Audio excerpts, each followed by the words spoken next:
at this point, he's like, basically, he has a crisis of conscience. He's like, what business do I have being a doctor if I can't manage this, if I can't turn this around for myself? And he went online and he somehow, thankfully, he found his way onto one of my programs. He did our WILDFIT program. 90 days later, he had lost that 40 pounds. He had reversed his type 2 diabetes. He'd reversed his hypertension, and he'd gotten off 9 of his 10 prescription meds. And the reason he was on my calendar is like, hold on a second. I'm a doctor. I was a medical internist for all these years. I was an assistant professor of medicine at UCLA, and nobody ever told me that these things were reversible. Hey there, welcome to the Female Health Solution podcast, where we discuss women's health, hormones, and everything else in between. Join me as we dive into the tools that you need to live your healthiest life.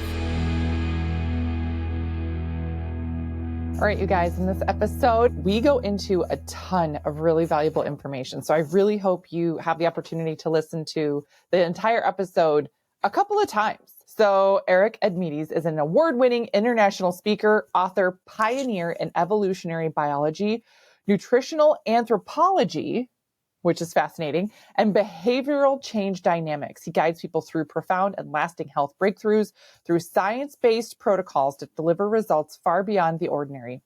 His achievements have also earned him an award in the Transformational Leadership Council. And we talk about his book, The Evolution Gap, but we also talk about his book, Postdiabetic, which I have upstairs in my office.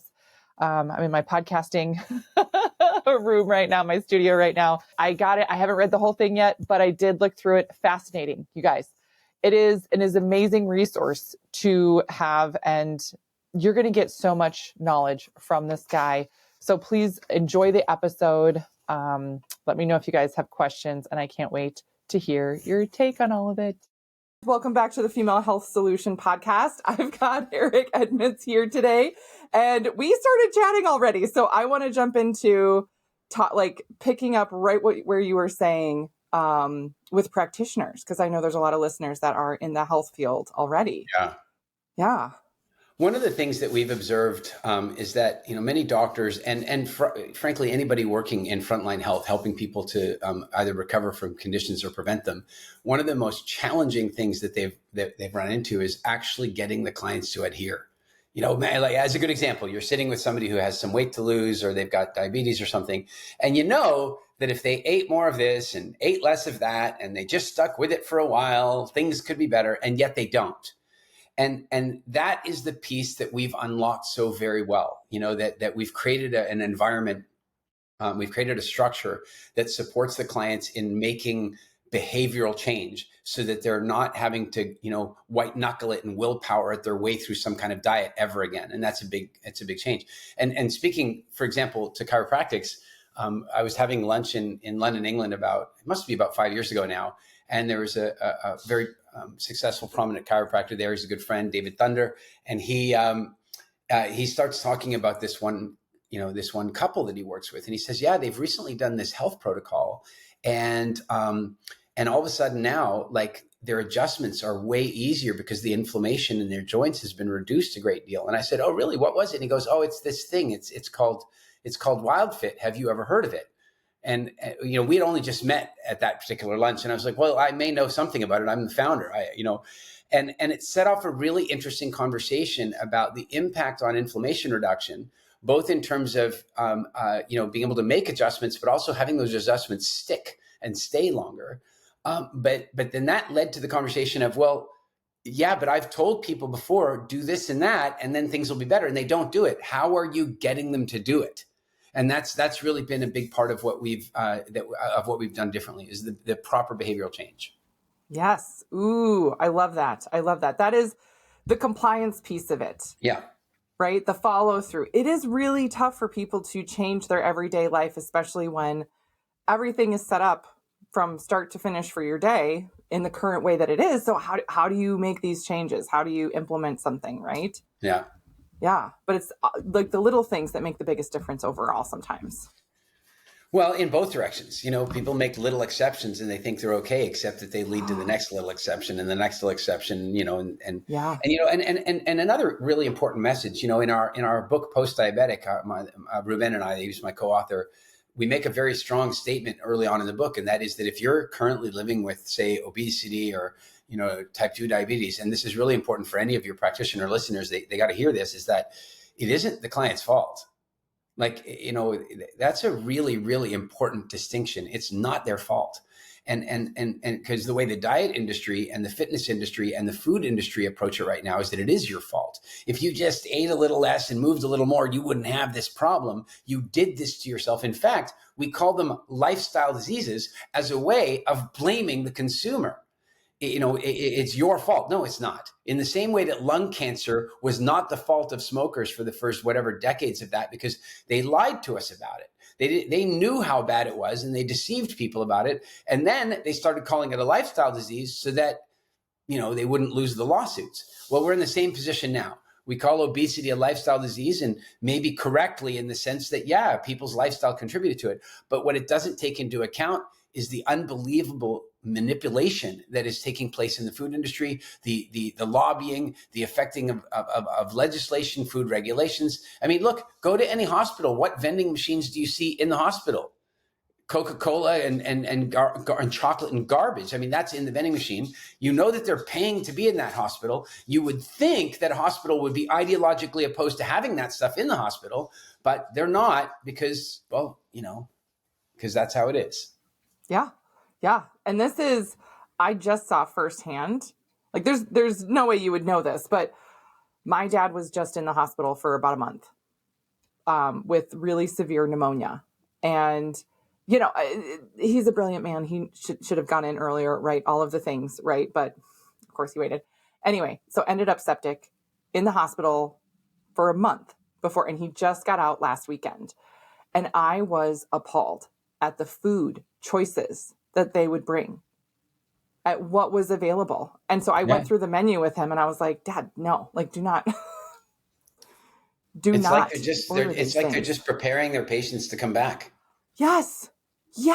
It was surprising. And they had, they gave him not only, his medications and stuff, but they also were giving him vitamins. And I was looking at the label and I was like, these are terrible. Like, this is not like the cyanocobalamin and all these things. I was like, this is not a very high quality vitamin at all. And I'm sure they're charging up the whatever, for stuff like that. So it is, I like what you're talking about exactly. I literally just saw, and I was shocked at what they serve patients who are very, very ill in the hospital. It's not food. Yeah, it's true. It's not food. Yeah, I would say that the worst diet, if you look at all the different diets that are out there, the worst diet is actually the hospital diet. Yes. Oh. So, how did you get into studying all of this stuff, and what kind of piqued your interest to go down this path? Initially, it was just selfish. I came from a very medical family, and so when I was sick as a kid, every relative with a degree in medicine had an opinion about what I should be doing about that. And of course, then I went out and saw many doctors and specialists, and I was prescribed with pills and injections and inhalants and creams and all the various things for the difficulties I was facing, until at one point a doctor actually said, "No, you need this surgery. That'll take care of the problem." And I was 21 years old, and a buddy of mine talked me into going to a Tony Robbins seminar. And so I go off to this Tony Robbins seminar, and it was fun. It was interesting, learned lots of great stuff. But on the last day, Tony started talking all about food and nutrition and stuff like that. And I was like, this is weird. Like, this isn't why we're here.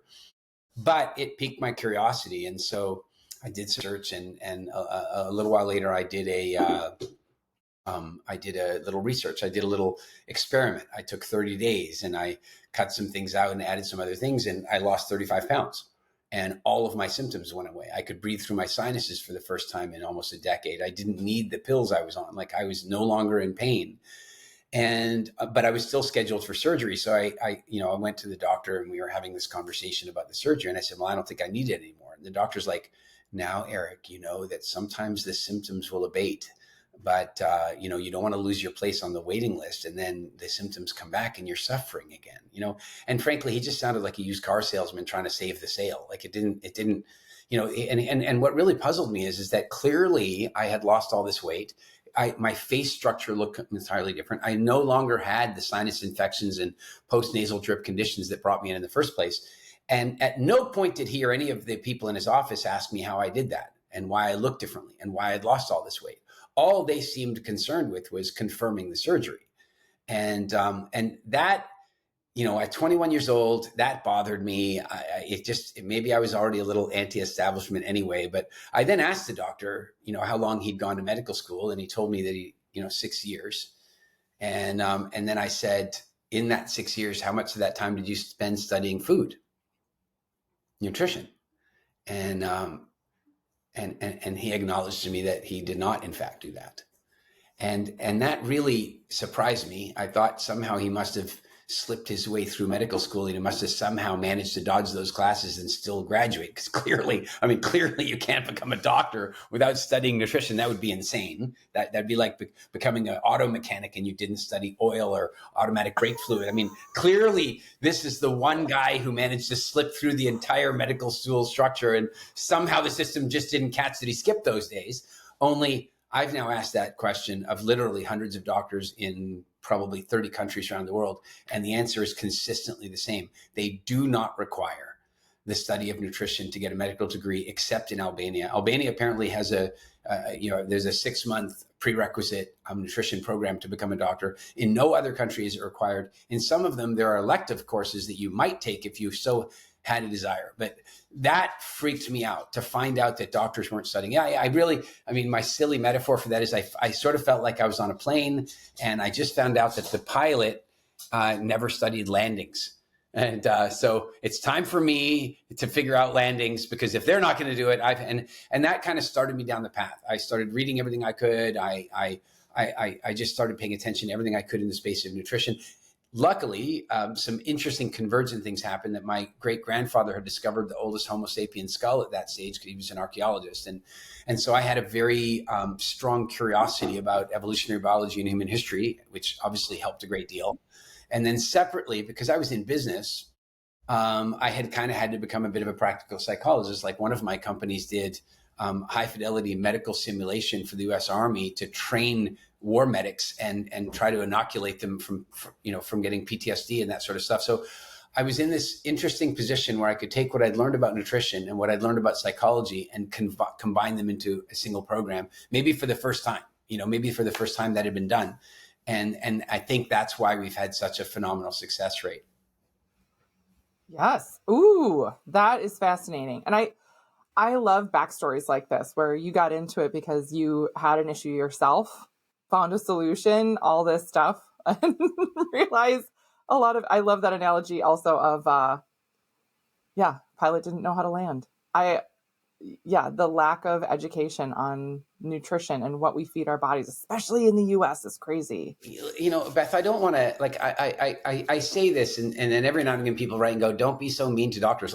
This is not any statement about doctors. I think anybody anybody who has devoted the time and the money and the resources and the focus to become a doctor at all, and particularly when we're talking about, say, people have gone into surgery and stuff where it's 10 years plus, these people clearly had a strong desire to help people. They had a strong desire to alleviate people's suffering. That's what they wanted, and they went to medical school to learn that. It is not their fault that the medical school system was hijacked by the pharmaceutical industry and that nutrition was removed from that whole process.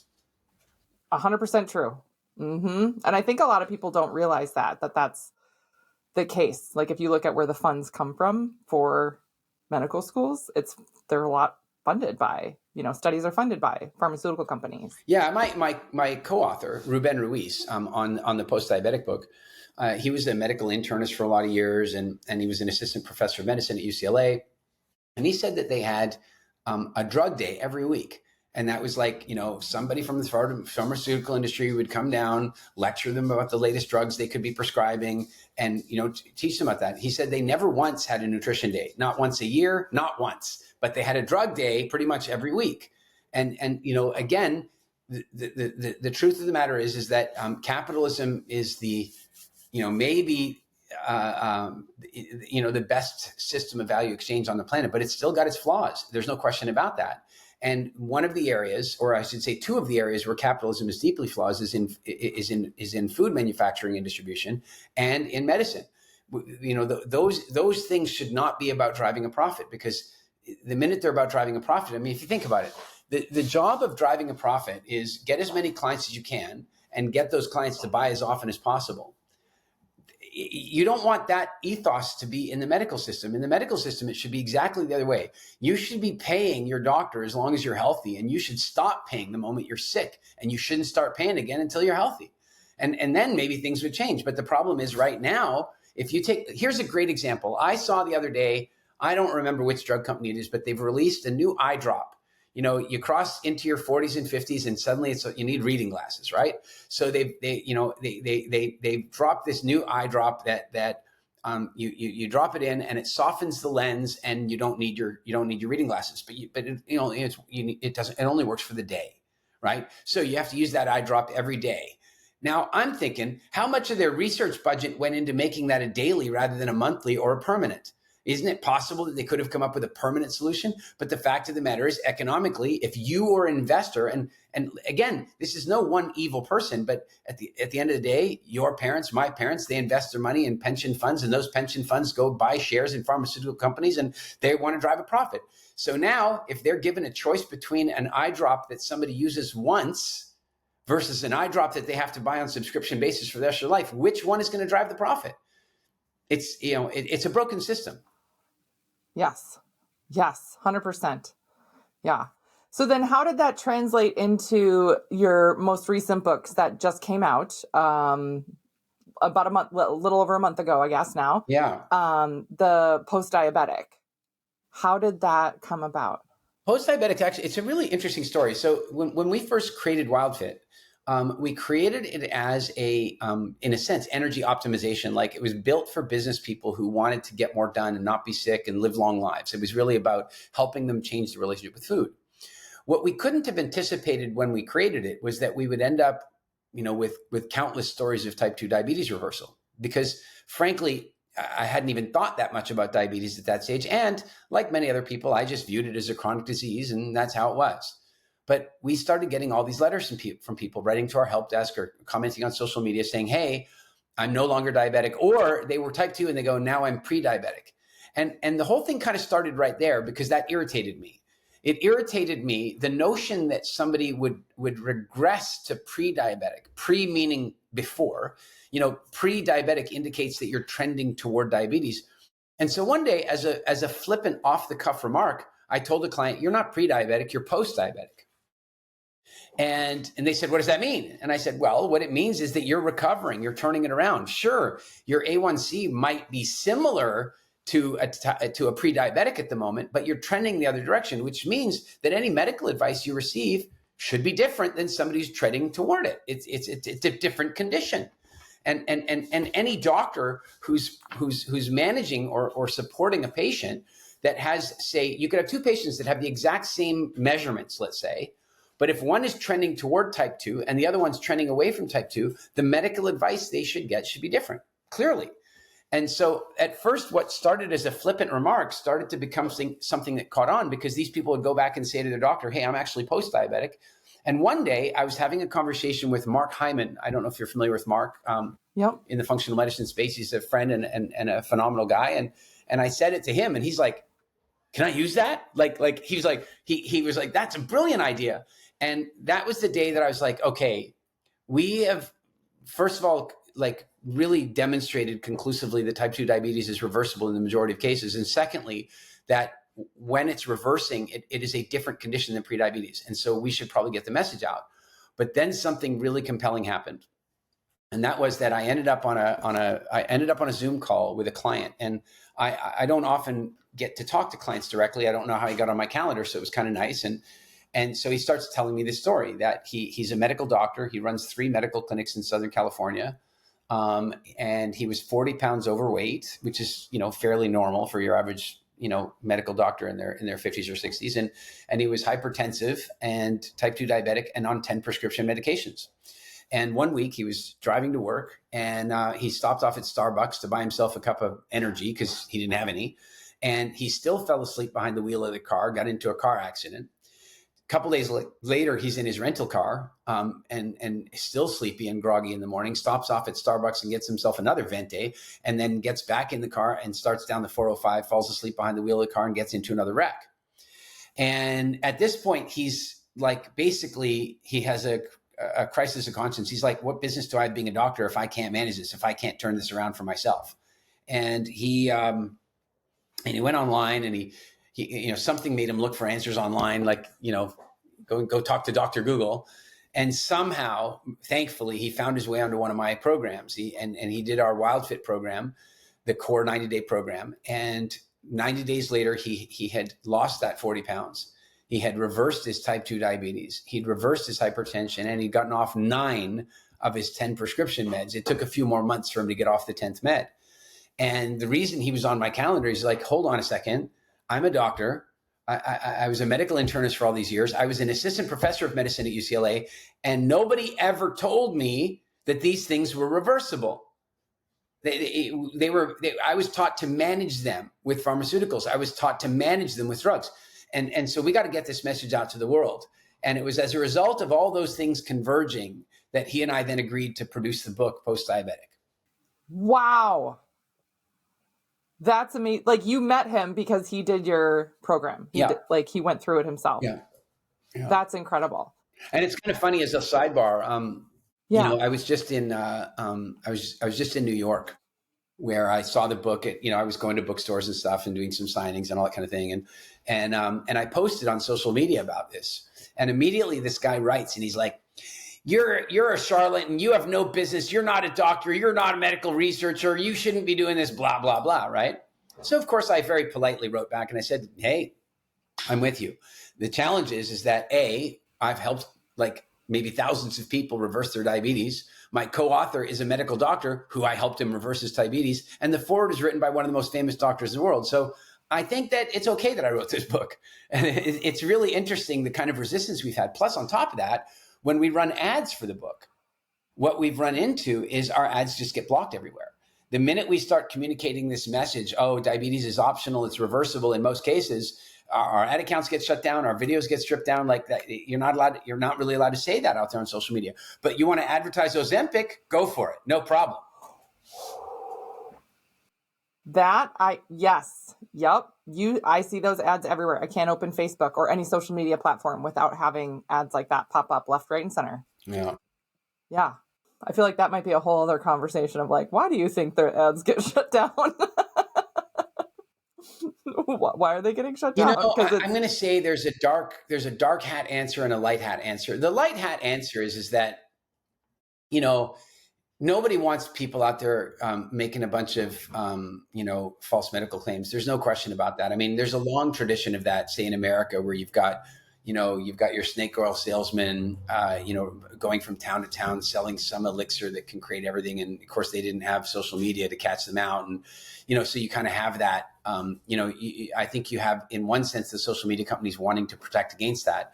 But when you're talking about a book that's co-written by a medical doctor, has a foreword by one of the most prominent doctors in the world, that is, that is science-based, there's, then you have to go to the black hat version of it. And that is that, well, many of these social media companies are, let's say, owned or controlled in some way by pharmaceutical companies that don't necessarily want that message to be out there. And, look, what I'm about to share is anecdotal, but I'm just going to say that before Elon Musk became the primary shareholder, long before he bought Twitter, he became the number one shareholder in Twitter. And before he became the number one shareholder in Twitter, the number one shareholder in Twitter was also the number one shareholder in Pfizer. And if you wrote on Twitter during that era, that if you wrote about vitamin D and its relationship to COVID outcomes, or if you wrote about natural immunity, if you even posed the question, is natural immunity as effective as vaccine-related immunity? And you even just, then your tweets could be taken down, or your account could get blocked, or what have you. And of course, now you can say those things on that platform where you couldn't before. And so there's a fine line that needs to be drawn on social media about what is censorship and what is genuinely protecting the public. But what we really need to have less of is what is protecting, big pharma, because I don't think they need that much protection.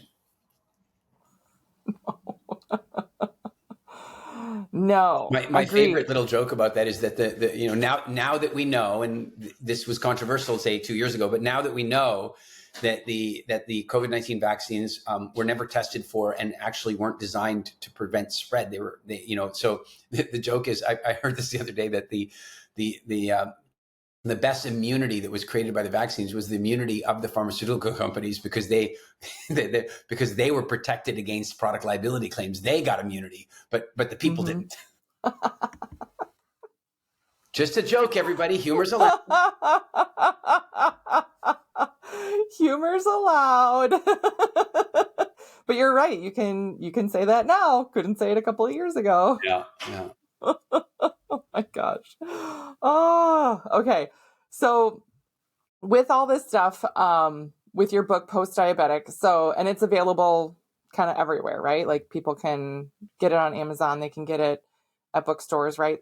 Yep, it's at bookstores around America and Canada. It's online, Amazon, and of course, if they go to postdiabetes.com, they can get one there directly from us as well. The other thing that's really important about that is that I resisted doing a book for a long time, because we've had really phenomenal success creating multimedia training programs for people. So what happens is that people go through our programs, through an app interface. They watch videos that guide them through an incremental process, very, very effective. And I was always concerned that a book wouldn't be as effective, because you don't have the sense of team and you don't have the multimedia. You don't have me talking to you, that kind of thing. So what we did in the first edition of the book, which is obviously still selling at the moment, is that it includes a QR code that gives people access to the diabetes reversal track completely for free. So, that's a $300 program, and they get to do that program with the book. So they just go get the book wherever they get it, scan the QR code, and they get to go in and do that program for free.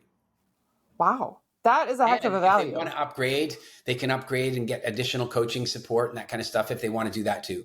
So you can find out all about that at postdiabetes.com. That's amazing. And to have that guidance and everything else. And, like you said, like you were saying earlier, the personal accountability with all of this, the human behavior side of it to follow through, not just the knowledge. There's some things I marked down that I wanted to touch on. So when you say that you were resistant to writing this book, because you have another book. Yeah. Right? Yeah. The Evolution Gap. So that book, how did that book come about? And everything that went into that. That book is more like, that book is more like a culmination of all of my work wrapped into one book. And what I mean by that is that I think it starts with this question, and that is that we are currently living in demonstrably the safest, most certain times in the history of Earth for the individual. I recognize that if you watch mainstream media, they don't report it that way, but crimes against children are a fraction of what they were 30 years ago. Less people as a percentage are living in poverty today than ever before. There's more parity for women in education today than there's literally. In fact, girls are now getting 11 years of education around the planet for every 12 years that boys get. They almost are on parity, and women are now overrepresented in university compared to men. Like in every possible way. In every possible way, we as individual people live with greater certainty and safety than any of the generations that came before us. And yet, for some reason, we have more anxiety and depression and stress. We are drugging ourselves legally and illegally. We are Netflixing our lives away, and we have higher rates of suicide today than ever before. That makes no sense. It makes no sense. We are living in the safest, most certain times ever, and yet people are living in the greatest amounts of fear. And so with that question in mind, I found myself back in Africa visiting with the Hadzabe people, and I've been visiting them for about 15 years. They're a proper hunter-gatherer tribe. They don't have money. They don't understand keeping animals or growing plants. They're hunter-gatherers. And I was out on a hunting trip with them about 2 years ago. And on that particular trip, I got separated from the main group. And so I ended up out hunting alone without my guides, just me and the Bushmen. And we were running through the bush at full speed. Like we're out in the middle of nowhere. And I realized how vulnerable that is. I don't have guides with me. I'm separate. I don't know my way back to camp. If I fall behind, there's no meeting place to go to. I'm in a quite precarious situation. But I had a really bizarre sort of out of body experience that day. I was running through the bush. I was in a huge amount of pain because we'd done over 20 miles. It was a huge day. Or maybe it was, I think calculated we'd done 18 kilometers earlier that day. And now I'm still out running and hunting with these guys. And I'm having this, I'm having this out of body experience where I'm able to kind of look down on myself and the bushmen around me and observe this very prehistoric moment. And I saw something that really shifted my view of the world. And that was that they were contented and happy. And they were contented and happy whenever I saw them, no matter what they were doing. And I started thinking about that. I mean, they're living a life that would break the average person. The average person could not spend a week with them. They wouldn't make it. I've done it. I've done embedded stays with them for a week. It is not easy. You're talking about hunting every day, climbing trees. It's hard work, and yet they're contented and happy. And so I really saw that and recognized that what's going on is that they evolved neurotransmitters, emotions, that reward them for doing things that increase the likelihood of survival and procreation. That's it.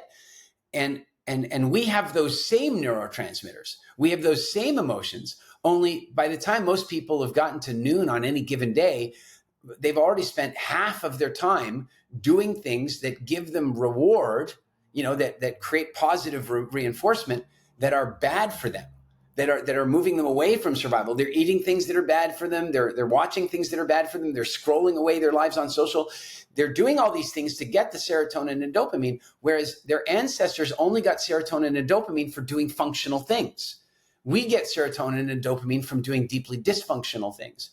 And so that book, The Evolution Gap, what it basically suggests is that evolution, of course, is a painfully slow process that happens over many thousands of generations. And innovation is something that can happen incredibly quickly in a single generation and is, of course, increasing in its acceleration.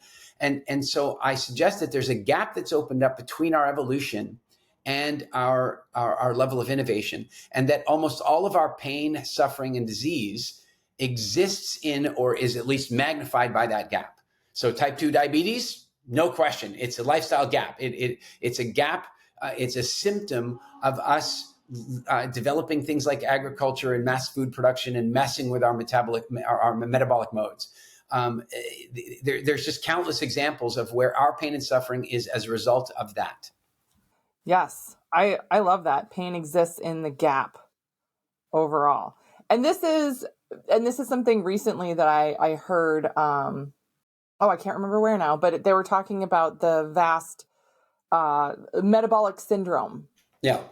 That is prevalent, and how that's the origin of so many different diseases, all these other things. And then once you have one, there's all these other comorbidities that go along with it. Yeah. Like you were saying, your co-author having 10 different medications, and not only type 2, but then there's like a blood pressure and a cholesterol and a that gets added on there, right? Yeah, it's I mean, as it stands today, heart disease is considered the number one killer of Americans, and then cancer, and so on. I think number 4 is medical error, which now let's take a look and go, all right, well, hold on a second now. The number 4 being medical error, that's not really fair, is it? Because I mean, why were you in the hospital? Right? So sure, medical error might have killed you, but you were in there because your arteries were blocked up, or because you're dealing with cancer, or you were, so medical error might have been the final nail in the coffin in that particular instance, but you were in the hospital for a reason, and I think that has to be looked at. Then we look at, say, heart disease and cancer. Well, what's really fascinating is that diabetes is a major risk factor in the development of both heart disease and cancer. So what I would suggest is that the number one killer of people in the developed world is diabetes or metabolic dysfunction, because it leads to everything else. And the joke of it is that it is a symptom of the evolution gap. Our ancestors used to be subjected to seasonal fluctuation in food availability, and as a consequence, we developed different metabolic function to help us get through those different seasons. And then we messed with those seasons. I mean, even when I was a little boy, you go to the grocery store, you couldn't get mangoes all the time, right? You couldn't. Of course, now you can get mangoes every day. We have eliminated seasonality. We've eliminated seasonality with agriculture, and then of course with processed food. And then on top of that, we've added a variety of chemicals. We've added, fake sweeteners. We've added preservatives. We've added insecticides and pesticides, and we've just destroyed we've destroyed our own food production. We are supposed to be the smartest species on Earth, and yet we suffer with more disease than any other species, followed closely by the way, our pets, the next sickest species on Earth. Right? If you're fed by humans, you're in trouble. Yes.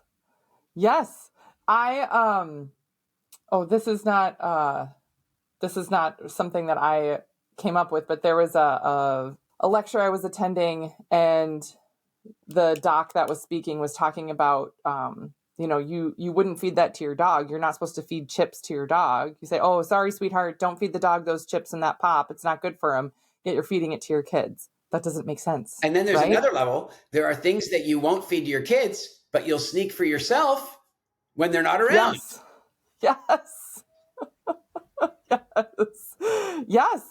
Again, what's funny about this is that we have 2 Springer Spaniels. My husband hunts and fishes and all this stuff, and so they're bird dogs. And we switched them. Oh, was this a year and a half ago now? Or maybe a couple years ago now. We switched them to a raw food diet. And our dogs, we didn't buy bad food. We bought the best food that you could buy, whatever was the best, right? But just switching them from dry kibble to raw food, they look different. Their coat is different. Their eyes are different. Their, energy levels are different when he goes hunting, when he goes running, it's, yes. And our bigger dog, he completely slimmed down. I wouldn't have called him fat before, but he was, but holy bananas, did he slim down? It was crazy. Yeah. And how fast it happened. And they go, and my husband runs ultra marathons and stuff. So he'll take them out running, and he'll run 15 miles with them. And they're, you know what I mean? Before, they would have been wiped out for days. And now with the raw, all they eat is raw food, raw meat, eggs, all that stuff. It's crazy. I was looking in this vegan magazine the other day, and there were ads in the back of the magazine. It said, your pets can be vegans too. And I'm like, really? Really, they can be vegans too? Have you looked? My pets are not meant to be vegan. No. Oh, how? But I think there's an interesting clue in all of that, relative to this conversation. And it's a little metaphor that I use very often when debating with people about all the variety of, diet fads and trends. Because one of our principles at WILDFIT is that any diet fad, trend, or, research study that you read that contradicts evolutionary biology has to be considered suspect. It doesn't mean it's wrong, but it definitely needs to be looked at twice. And so one of the metaphors that we use for that is, imagine that, you got yourself an exotic pet. Would you go to the Harvard research or PubMed websites to look for a research document to tell you what to feed your pet, knowing that research document was probably funded by Purina? Or would you watch the Nature Channel for 2 hours and figure it out? And, there's something to that. And not only can we do that for our exotic pet, but we ultimately can do that for ourselves. We can do that for ourselves by looking at the human archaeological record. We can look at it ourselves by looking at our closest living relatives on the planet, like, chimpanzees and bonobos. But we can also look at it by looking at, modern day hunter-gatherer tribes and looking at their behaviors and so on. And what's interesting about those 3 different places we can look is they're all aligned. They all basically say the same thing very closely. And so I don't think there is any mystery about, I don't think there really is any mystery about what humans are supposed to be eating, but, or more to the point, the mystery that there is a manufactured mystery, because confused people will simply eat what they're told. Yes. Ooh, I like that. Confused people will eat what they're told. Yeah. They'll eat what's convenient. They'll eat what they're told. It is what it is. Yeah. Yes. And I think about, even because I've got kids, in school, and the evolution from even when I was in high school, 25 years ago to now, the food pyramid to now the my plate to all this, terrible. What you want to do is you want to look into the story about the woman who created the food pyramid.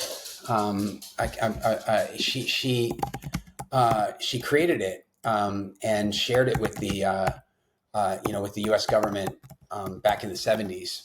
and it was, this was going to be a big change to the way we all looked at stuff and so on. And I think her name was Louise Light, if I remember correctly, but she published this food pyramid, gave it to them. And then it took years for them to publish it. But before they published it, they gave it to the USDA, which is basically the food lobby department. And they basically turned the pyramid upside down.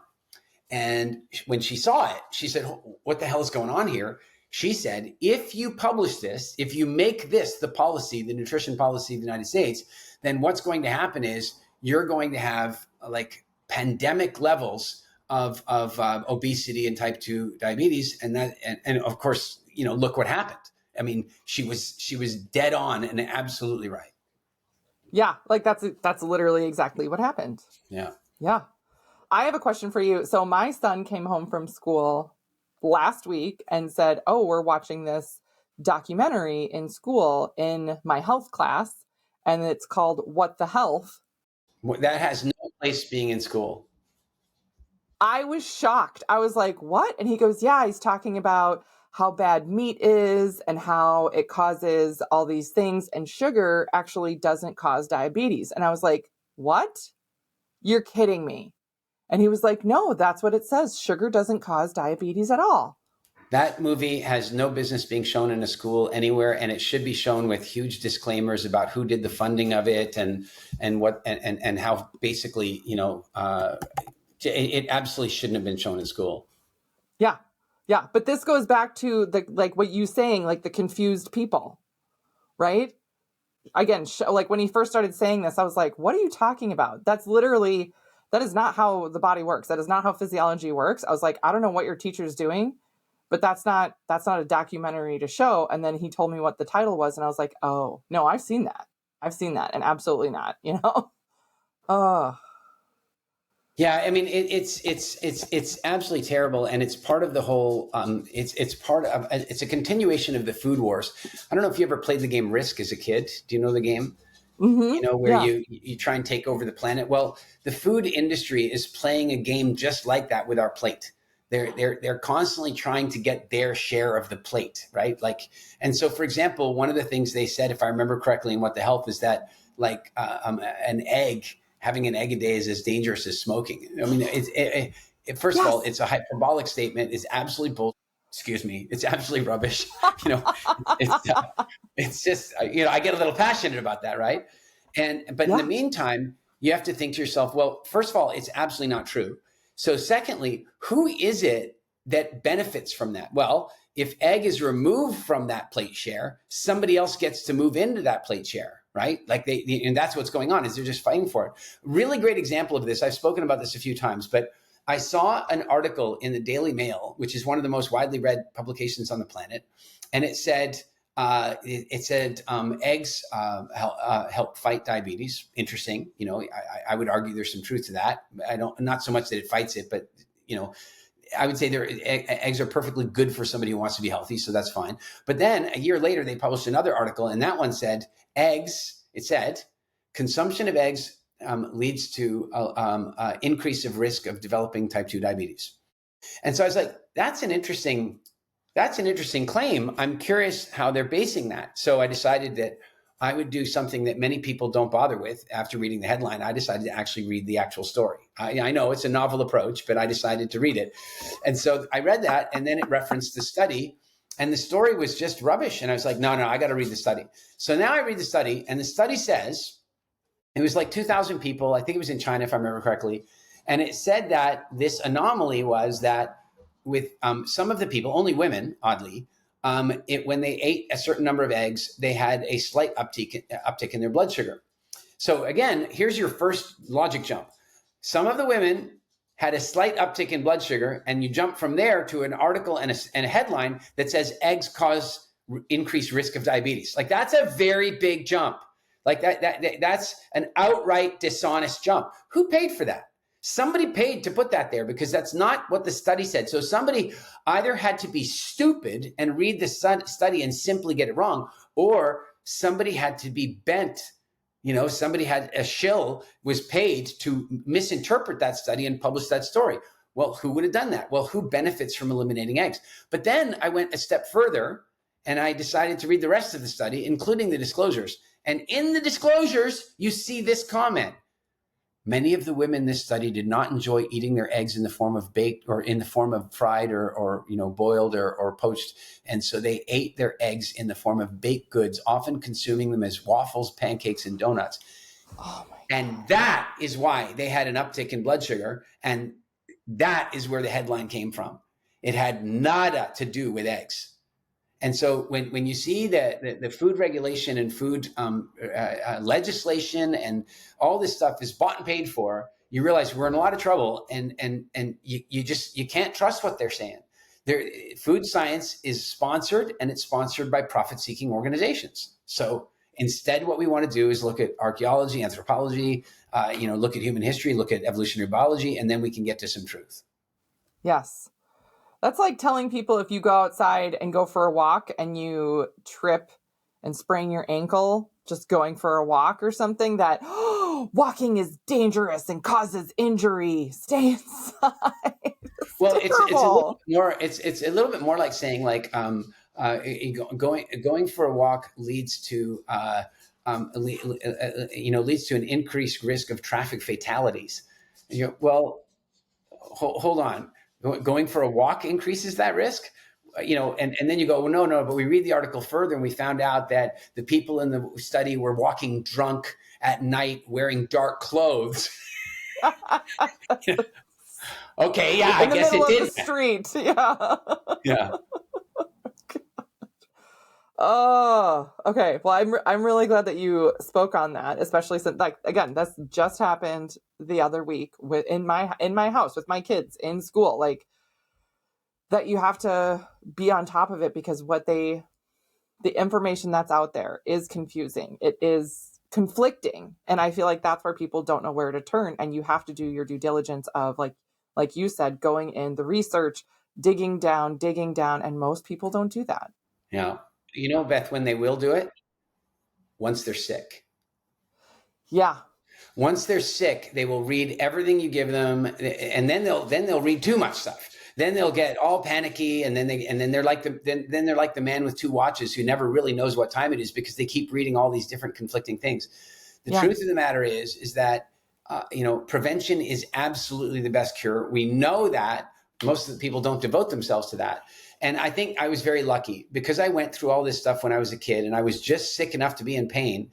It caused me to go down that path. And to this day, basically a day does not go by that people don't write to me and say, I feel better. I've lost all this weight. I've reversed my diabetes. My cancer is in remission. My Crohn's disease isn't bothering me anymore. I'm fertile. My sex drive is back. Literally every day I get those messages. And so, a lot of people think of, here's something. I'm going to say something unpopular. There's this idea that food is medicine. Absolutely not. I hate that expression. No, food is not medicine. Yes, there are some foods that have medicinal properties. I'll give you that. But if you say let food be thy medicine, then you only need to start eating the right food once you're sick, because medicine is something you take to cure a disease. That's like saying oxygen is medicine. Oxygen is only medicine when you're out of it. Yeah. Oxygen is not medicine. It's just simply a requirement of your body, as are the right foods. And so as long as we have this attitude of food is medicine, then it's like, well, when I get sick, I can start eating better. Nope. Disease is generally either created by or massively amplified by malnutrition, a horrible combination of malnutrition and toxicity. Yes. And so this was something you had said earlier that I want to touch on really quick before we end, is when you had said that the people today are, living in the most safe and secure time in history, yet are the most anxious and stressed and depressed and everything else. I would love for you to talk more on that, and just some shifts or some things that you've seen from people going through and doing this type of work, changing their diet, lifestyle, everything else, and how that's impacted their anxiety. The evolution gap is it feels kind of self-serving to say this since I introduced the idea and wrote the book, but I'm going to suggest that I think it might be one of the most important It might be one of the most important concepts to introduce to humanity at this particular moment.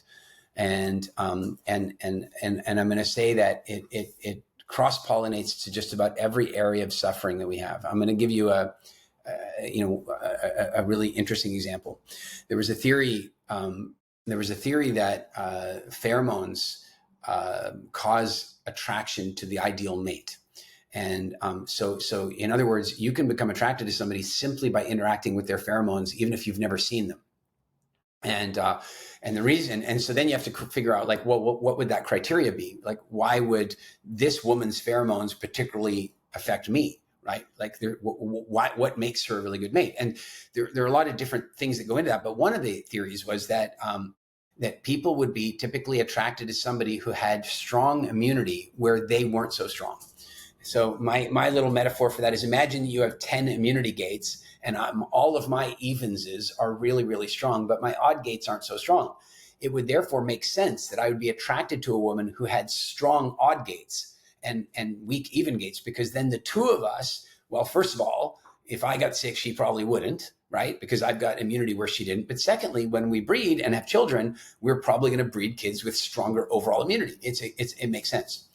And so to test this theory, one of the studies that was done on this is they had a bunch of men go to the gym and work out and sweat. And then they took their shirts and put them in Tupperware containers and let the pheromones stew a little bit. And then they had women come and smell them. And the idea was to ask the women, of all these, shirts that you smelled, which ones felt like they might be attractive to you. And what was fascinating is 80% of the women chose compatible immunity. They chose the right person based on this immunity. 80% of them. What about the 20% who didn't? I mean, what was going on there? And they had to dig in and try to figure out, like, what was the influence. And those 20% were on the pill. And so as a result, I guess, of being on the pill, their own hormones were being interrupted, which was having an impact on their instincts, which was causing them to be attracted to the wrong mate, right? Like, and immune function is just one of the areas of compatibility that might be indicated by pheromone compatibility. And so what I want to suggest is that the evolution is, hey, we're able to be attracted to the right mate with our senses. And the gap gets introduced when we bring technology to the fray that messes with our natural inclinations and senses. And now, we have to deal with that. So another example is that, when you're under stress, say fear, here's a good example. I'm walking along with my father. We spend a lot of time in the African wilderness, and I'm walking along with my father, and we walk down a riverbank into a dry riverbed. And then there's 14 lions sitting over here. Now, we're not in a safari vehicle. We're walking. Now, we have a guide with a rifle, but we don't want him using the rifle. Like, we're in this riverbed and the lions are there. Now, you can imagine at this point, we start producing adrenaline, noradrenaline, cortisol. I mean, we're going to start producing stress chemicals. My dad whispers over to me and he says, are you afraid? And I said, no, I'm okay. And he goes, why? And I said, because I can outrun you. He did not find that very funny. He didn't see the humor the same way I did. But the truth is that the production of those chemicals has a bunch of different functions. It means that you increase your speed and strength and your reaction times. It means that you decrease your intelligence, your logic processing, because you don't need complex logic. You don't need to remember the Latin name of lions in that particular moment. You need to know how many there are, where are they facing, can they see, so you have this limited intelligence. Your empathy, the more afraid you are, the less empathy you have. Somebody who's not at all afraid cares about the whole planet. Somebody who's really afraid maybe only cares about their family. And if you're afraid enough, you'll start choosing which kid to save. Like, you get, empathy shrinks with fear. All of that is functional when you're being faced with lions in the wilderness, or an enemy tribe, or some other natural threat that existed for 99% of our history. Today, you're driving along and the red and blue lights show up in your rearview mirror, and you start flooding yourself with adrenaline, noradrenaline, and cortisol. They make you faster. They make you stronger. They make you slightly stupid, and they take away your empathy. And now you have to talk to the policeman, or you get a legal summons in the mail and it's thick. and you get this legal summons in the mail. The minute you see that it's a legal summons, the minute you see that it's a big bill from Visa or whatever it is, this piece of paper, you start producing adrenaline, noradrenaline, cortisol. Those chemicals aren't for that. They're not good at that. As a matter of fact, the worst thing you could ever do is open that summons up and start replying to it while you're full of adrenaline. That would be a huge mistake. And yet most of us do that. So closing the gap involves noticing where our Paleolithic instincts, our neurotransmitters, our entire system is out of step with the reality of the environment we're living in, and then figuring out how to close that gap. And so as a good example to what started your question here is we have all these people living in fear and anxiety. You know, what exactly are they afraid of? Because I can tell you something, you know, the life that you've lived compared to the life, this is an example from the book, the Queen Mother in England, right? The Queen Mother, Queen Elizabeth's mom. She was born in the year 1800. So what that means is by the time she was 20 years old, she'd been through the Spanish flu that infected 1/3 of everybody on Earth. She'd also been through World War I. Now she's 20 years old. Now the average 20-year-old today has been through, I don't know, TikTok went down for 2 hours and that freaked them out. And then they couldn't log into Facebook and they had exams to prepare for. I mean, it was their version of difficult, and the Queen Mothers were difficult. But now let's take her to 30 years old. Okay. So, you know, between World War I and 30 years old, she has a pretty relatively peaceful time, except that then the Great Depression begins. Or in England, they called it the Great Slump. So now she's in her early 30s. She's dealing with the Great Depression and all that comes along with that. Now she just manages to eke her way out of that and start to recover from the Great Depression. And World War II begins. And she lives through 4 years of World War II. Then she gets into her mid-50s and the Cuban Missile Crisis takes place. And everybody believes that the world's going to be vaporized in a moment. And this generation thinks they're afraid of something? Like, what are we fighting? The war on terror that takes place over there. Right? The war on drugs that took place over there. Okay, sure, the COVID pandemic was arguably a little scary. I mean, it's very tough to be told by the government to sit down and watch Netflix for a couple of months. That's hard. That's hard going. Listen, I know that pandemic time was really difficult for people, and it's probably the single biggest challenge that these generations have followed. But when you consider what one generation ago was like, life used to actually be really difficult. And it was equally even more difficult for the generation before the Queen Mother. Oh, here's a funny thing. Have you ever seen Outlander?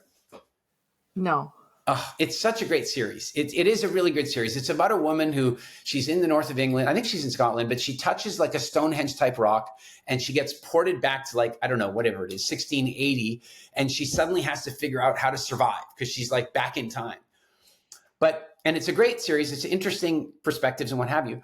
But something that most people haven't noticed about that series is that the woman this happens in about 1944, 1945. She's just come back from World War II, where she was a frontline nurse fighting in the war. And I think the reason that she was cast that way is because, frankly, no other woman from 1945 could survive 1680 England. And no other man could, for that matter. She needed to be a vet who'd been through hell and back to be tough enough to go and survive that. Each generation has had it easier than the one that came before. And here's the real problem. Easier isn't better. If you want to get kids to stop playing video games, just make them too easy. They'll stop. And maybe that's why suicide rates are climbing. I think that's really interesting to just think about, suicide rates increasing, all these other things, all these other problems as a society. Yet you're right. Like, all the technology is supposed to make our life easier, yet without giving people a challenge or a bigger purpose to overcome, where does that life purpose come from? Yeah. Well, this has been amazing. I super appreciate your time, all of your information today, and love that you touched on both books. And I'm really excited to go through and talk about and dive into your book, Postdiabetic, because it was just recently released. Yes, because I have a niece who was recently diagnosed with type 1 diabetes, and she's really, really struggled with it. Managing her blood sugars, figuring out how to eat, what to eat, counting all this stuff, right? The glucose monitors and everything. And it's a challenge. It is It's really a challenge. difficult. Yeah. And unfortunately, in the case of type 1 diabetes, to our current knowledge, it's not reversible in the way that type 2 diabetes is. And, so it's a very difficult disease to deal with. But I hate to say it, but a large part of the problem with type 1 diabetes and in type 2 diabetes is the food guidelines that are being given to people for that sort of thing. I was looking at one the other day in the UK by one of the diabetes organizations there, and the food guideline was absolutely terrible. It recommended that they eat, their 5-a-day fruits every day and all that kind of stuff. And it's like, listen, I'm not saying they should never have fruit, but what I am saying is that the daily consumption of fruit is probably not ideal for somebody who's having insulin production problems. But you know what it will do? It'll stimulate a lot of insulin sales. Every time we can convince you to have an extra piece of, you're going to have to take another injection. And I know that's a bit of a cynical point of view, but that's how it is. Yeah. Yeah, no, that's true. That's how that works with the, when you eat fruit, and that's how glucose responds in the body. So, yep. Yeah. Well, this is amazing. We are going to have all this information in the show notes about where to find you, connect with you, your links for social media, Instagram, all of that. And then again, have it available so people can go right to your book. And again, one last reminder for people that you do include that online training program for anyone. Yeah. With the book Postdiabetic. And let me just add, as much as the book is focused on the reversal of pre and type 2 diabetes, the truth is that all the steps involved in reversal are also the same steps involved in prevention. So the horrible reality is that the vast majority of people living in the developed world, particularly in America, are on the diabetic spectrum and they don't even know it. The vast majority of people are, if they're not pre or type 2 diabetic, they're pre-diabetic. Their blood sugar isn't right. And so this book really is for anybody who eats or has even the vaguest concern of getting their blood sugar balance right. So, and as you said, for this first print edition, so anybody watching this probably up to mid 2025, the book comes with a free place in our diabetes reversal program, which is super entertaining and very effective. That's amazing. Yay. Well, thank you so much, Eric. I have just loved our time together today, and I can't wait for people to listen to this episode. Thanks for having me. It's been fun. Thank you for joining me on today's episode. If you would like more information, just head on over to drbethwesty.com for all the show notes and information from today's episode. And if you're looking for more community, more support, you can find and follow me on Instagram, Facebook, YouTube, TikTok, and I would love to see you there.